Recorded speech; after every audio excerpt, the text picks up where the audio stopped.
At my son's funeral, my daughter-in-law gave me 30 days to leave the home I built with my own two hands. I just smiled, packed one bag, and walked out the door without saying a single word back to her. The next morning, there was a police car parked outside her house. My name is Frank Coleman. I am 68 years old. Before I tell you what happened that morning, you need to hear how we got there, because none of this happened by accident. If you like real stories about family, loyalty, and people who get exactly what they deserve, stay until the end, and don't forget to like this video and subscribe. Now let me tell you everything, from the beginning. I bought my house on Birchwood Lane in Cleveland, Ohio back in 1988. I was 29 years old, working double shifts at the post office, and my wife Diane was pregnant with our only son, Daniel. We didn't have much money, but we had that house, and to us, it was everything. Diane picked out the kitchen tiles herself. I built the back porch with my own hands over 3 summers. We raised Daniel in that house, watched him grow up, watched him leave for college, and watched him come back home with a job and a good heart. Diane passed away 4 years ago from cancer. It was just me in that house after that, full of quiet rooms and old memories. Daniel worried about me living alone, and I understood why. So when he told me he wanted to move in with his new wife Vanessa to help take care of me, I was grateful. I thought it was love. I thought my son was doing the right thing by his old man. I didn't know then that Vanessa had her own plans for that house, and that my son moving back in was only the beginning of something much bigger than either of us understood at the time. Looking back now, I can see the signs were there from the very first week she moved in, but a grieving old man doesn't always see clearly, and I wanted so badly to believe my son had found happiness.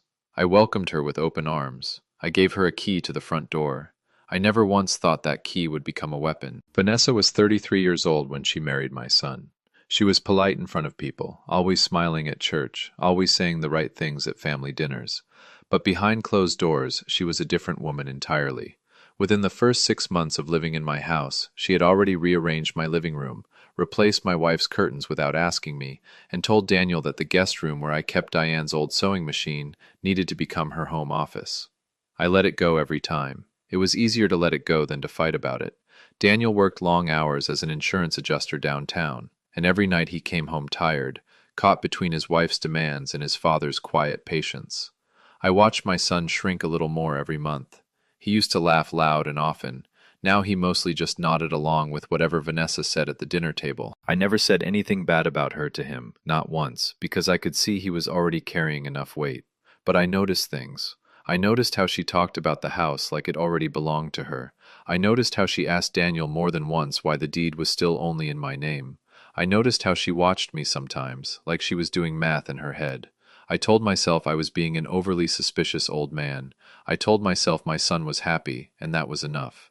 I was wrong to stay quiet for as long as I did, but I loved my son more than I trusted my instincts, and back then, that felt like the right choice to make. About 4 months before everything changed, Daniel came to me alone on a Saturday morning while Vanessa was out getting her hair done. He sat across from me at the kitchen table, the same table where he used to do his homework as a boy, and he looked nervous in a way I hadn't seen since he was a teenager. He handed me a thick manila folder and told me to keep it somewhere safe, somewhere Vanessa would never think to look. I asked him what it was. He said, "Dad, just trust me on this one. If anything ever happens to me, open this folder first, before you do anything else." I remember laughing a little, telling him he was being dramatic, that nothing was going to happen to a healthy 36-year-old man. He didn't laugh back. He just looked at me with an expression I had never seen on his face before, something between fear and determination. I took the folder without opening it and locked it in the old fireproof box in my closet, the same box where Diane used to keep our marriage certificate and Daniel's birth certificate. I didn't ask more questions that day, because Daniel looked like a man who had already made up his mind about something serious, and I trusted him completely. Now, looking back, I wonder how much he already knew about what was coming. I wonder how long he had been quietly protecting me without ever saying the words out loud. That folder sat untouched in my closet for 4 months, and I had no idea it would end up saving everything I had left. It was a Tuesday evening in October when I got the phone call that changed my life forever. Daniel had been driving home from work on Interstate 90 when another driver ran a red light and hit his car on the driver's side. The paramedics said he passed away before he even reached the hospital. I remember standing in my kitchen holding the phone, unable to speak, unable to breathe properly. Vanessa was standing right next to me when the call came in, and I remember her face going pale, her hands shaking as she grabbed the phone from me to hear the details herself. For a moment, just a brief moment, I saw real grief on her face, and it made me feel less alone in the house that night. The days that followed are still a blur to me. Phone calls to the funeral home, choosing a casket, calling relatives in 3 different states.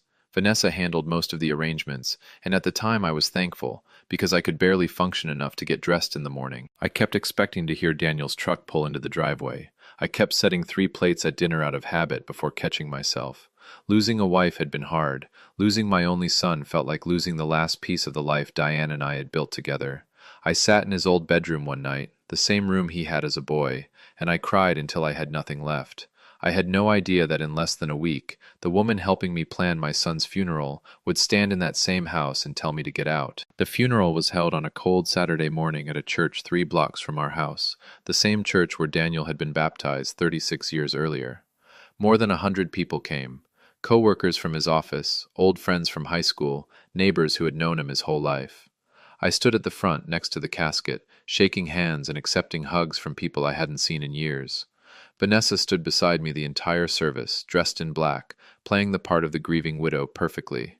After the burial, everyone came back to the house for the reception, the same tradition we had done when Diane passed. I was sitting in the living room, in my own armchair, still in my funeral suit, when Vanessa approached me with a plate of food she didn't offer me. The room was full of people, maybe 20 or 30 of them, standing around with paper plates and quiet conversation. She leaned down close to my ear and said, in a voice just loud enough for the people nearby to hear, "Stop crying. Pack your bags and get out now. This is my house. You have 30 days." The room went completely silent. I saw Walter Briggs, my neighbor of 30 years, freeze mid-sentence with a cup of coffee in his hand. I saw Daniel's old coworker, a woman named Patricia, cover her mouth in shock. Every single person in that living room heard what she said, on the day we buried my son, in the house I had built with my own hands 40 years earlier. I did not raise my voice. I did not argue with her in front of all those people. I looked at Vanessa for a long moment, and something inside me went completely still and quiet, the way water goes still right before it freezes. I thought about Daniel, about the folder sitting in my closet, about the 4 months I had spent trusting my son without asking questions. I thought about 40 years of memories in that house, about Diane's kitchen tiles and the porch I built with my own hands. Then I smiled at Vanessa, a real, calm smile, and I said, "All right." That's all I said, one word. The room stayed silent for a few more seconds before people slowly went back to their quiet conversations, unsure of what they had just witnessed. I stood up from my armchair, walked upstairs to my bedroom, and packed one bag. I didn't need much. A few changes of clothes, my medication, a photo of Diane and Daniel from a Christmas years ago, and the fireproof box from my closet with Daniel's folder still locked inside it. I came back downstairs 20 minutes later, bag in one hand, box tucked under my other arm, and walked straight past Vanessa toward the front door. She looked almost disappointed that I wasn't fighting her on it, like she had been expecting tears or begging. I gave her nothing. I opened the front door, stepped out into the cold October air, and walked 2 houses down the street without looking back once. Behind me, I could still hear the low murmur of confused guests inside my own house, wondering what they had just watched happen to an old man on the worst day of his life. Walter Briggs had been my neighbor for 30 years, ever since he and his wife moved in 2 doors down back in the 90s. He was 70 years old now, a retired auto mechanic, the kind of man who still fixed his own gutters and mowed his own lawn every Saturday morning. He had been at Daniel's funeral that day, and he had heard exactly what Vanessa said in that living room. When he opened his front door and saw me standing on his porch with a bag in one hand and a metal box under my arm, he didn't ask a single question. He just stepped aside and said, "Get in here, Frank, it's cold." His wife Carol made up the guest bedroom for me that same night without being asked twice. I sat at their kitchen table, and Walter poured 2 cups of coffee, sliding one across to me before sitting down across from me. "You want to talk about it?" he asked. I told him everything. The 30-day deadline, the way she said it in front of everyone, the way she looked almost happy delivering that news to a man who had just buried his only son. Walter shook his head slowly, his jaw tight with anger on my behalf. "That house is yours, Frank," he said. "Deed's in your name. Has been since before Daniel was even born. She's got no legal right to put you out of anywhere." I nodded, but my mind wasn't fully on the legal details yet. My mind was on that folder, still locked in the box beside my chair, the one Daniel had told me to open first if anything ever happened to him. That night, after Walter and Carol had gone to bed, I sat alone at their kitchen table under a small lamp, and I finally opened it. Inside the folder were 3 things that changed everything. The first was a copy of the deed to my own house, confirming what Walter had already told me, that the house had always been in my name alone, never transferred to Daniel or Vanessa in any way. The second was a life insurance policy, one Daniel had taken out through his job 2 years earlier, worth $500,000. 3 months before he died, Daniel had quietly changed the beneficiary on that policy from Vanessa to me. The third item was a handwritten letter in Daniel's own handwriting. In it, he explained that he had discovered Vanessa was secretly draining their joint savings account and had run up over $60,000 in hidden credit card debt she never told him about. He wrote that he suspected she was planning to push me out of the house eventually so she could sell it, and that he had been quietly preparing to file for divorce once he had enough proof gathered. He asked me to forgive him for not telling me sooner, and he asked me to protect myself no matter what happened, no matter how things looked on the surface. I sat at that kitchen table and read the letter 3 times, tears running down my face, not just from grief now, but from something else too, a kind of clarity settling into my chest. My son had seen this coming. My son had spent his last months quietly protecting his father from a woman who had already decided our family's grief was nothing more than an opportunity. I folded the letter carefully, placed everything back in the box, and for the first time since the funeral, I did not feel powerless anymore. The next morning, while I was still at Walter's house eating breakfast, Vanessa was already moving fast back at my house. A neighbor across the street, an older woman named Ruth, who had lived on Birchwood Lane even longer than I had, called Walter's phone around 9 in the morning to tell him she had seen a moving truck and a real estate agent's car parked in my driveway. The agent, a woman named Denise Marsh, had put a small sign near the mailbox that read, "Coming soon," with a photo of the house on it. Vanessa was moving to sell my house less than 24 hours after burying her husband, and less than a day after telling me to leave. What she didn't know was that Daniel's letter had told me exactly where to look and what to look for. That same morning, I called Arthur Kessler, an old family friend who had been a real estate attorney in Cleveland for over 30 years. He had helped Diane and me with our own house paperwork decades earlier, and he had known Daniel since he was a boy. I told Arthur everything, the funeral, the 30-day deadline, the folder, the moving truck already showing up. Arthur told me to sit tight, and within 2 hours he called back with news that made my stomach drop. He had pulled the county recorder's records that morning, and there was a quitclaim deed filed just 3 days earlier, supposedly signed by Daniel, transferring full ownership of my house from me to Vanessa. The problem was, according to the notary stamp on that document, it had been signed and notarized on a day when Daniel was actually 400 miles away at a work conference in Chicago.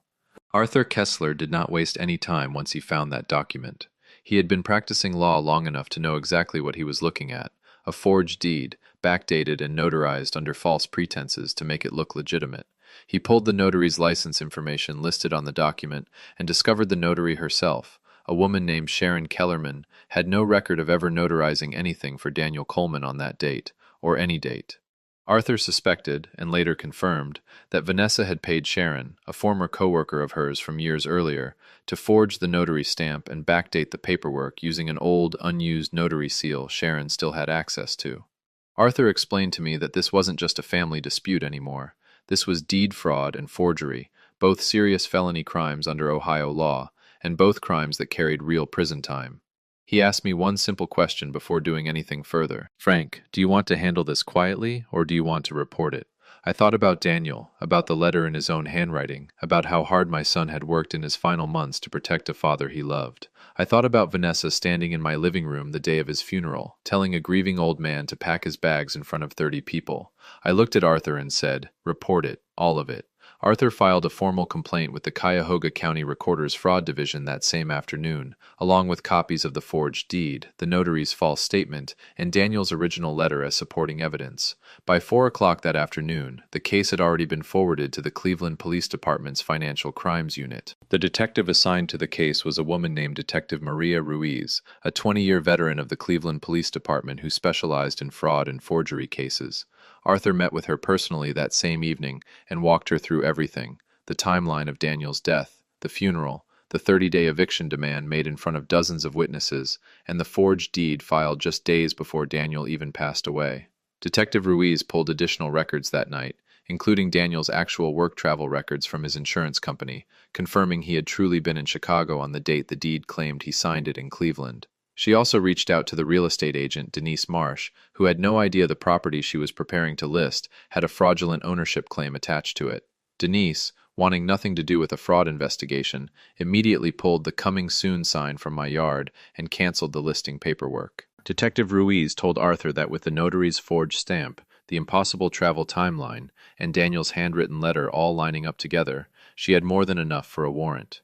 She also mentioned that Vanessa had attempted to file an early claim with Daniel's life insurance company that same week, listing herself as the beneficiary, not realizing the policy had already been legally changed 3 months earlier.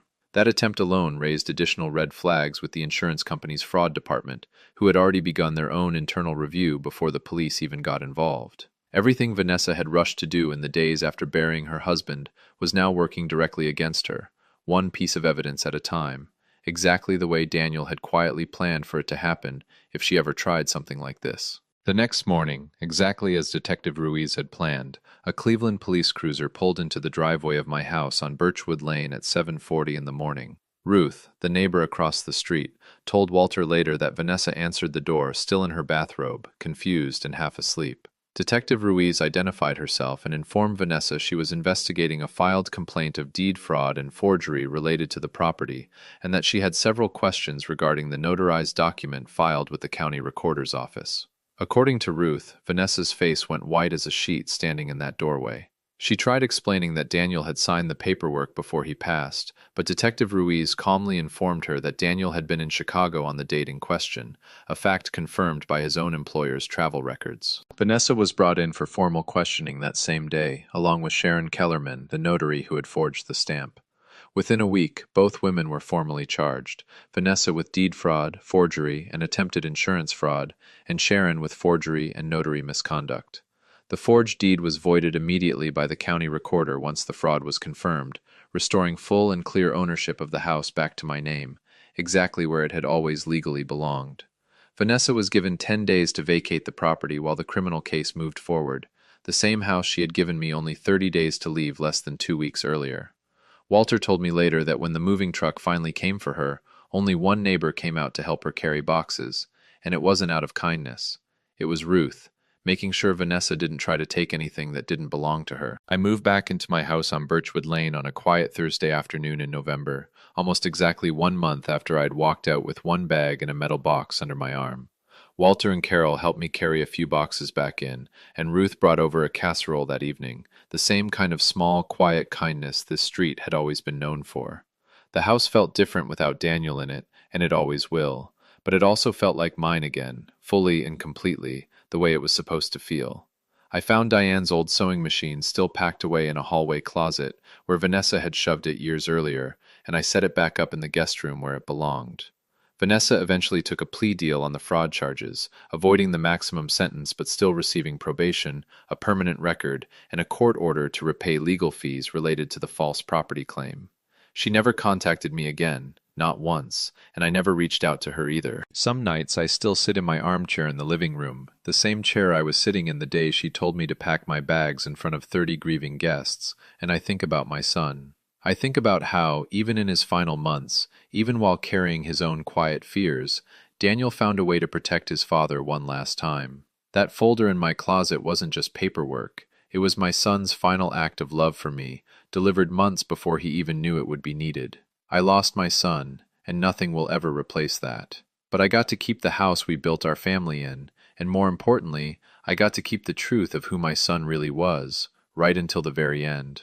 If this story moved you, do me a favor and hit that like button, and subscribe for more real stories like this one. I'll see you in the next video.